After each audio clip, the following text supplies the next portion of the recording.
কেউ খাবার জোগাতে কাজের সন্ধানে দৌড়াচ্ছে, আবার কেউ অতিরিক্ত খেয়ে খাবার হজমের জন্য দৌড়াচ্ছে। গভীর রাতে কারো বিলাসবহুল গাড়ি থামছে নিষিদ্ধ পল্লীতে, ঘরে অপেক্ষারত স্ত্রী দীর্ঘ শ্বাস ফেলছে। কেউ ভাঙা গড়ে থেকে ওই স্ত্রীকে নিয়ে অবিরত সুখের স্বপ্ন বুনছে। কেউ ভাবছে আর কয়টা দিন, ডিভোর্স পেপারে সাইন করলেই মুক্তি। কেউ একটা সম্পর্ক টিকিয়ে রাখার জন্য রীতিমতো যুদ্ধ করে চলছে।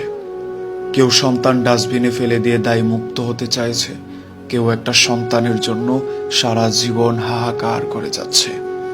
কেউ লাখ টাকার ডাইনিং টেবিলে বসেও তৃপ্তি সহকারে ভাত খেতে পারছে না, কেউ পেঁয়াজ কাঁচামরিচ কচলিয়ে গোগ্রাসে ভাত গিলছে। কারো দামি খাটে শুয়েও আবার ঘুমের ওষুধ খেতে হচ্ছে, কেউ আবার হিমেল হাওয়ায় রাস্তায় ওভারব্রিজে ও ঘুরে ঘুমোচ্ছে।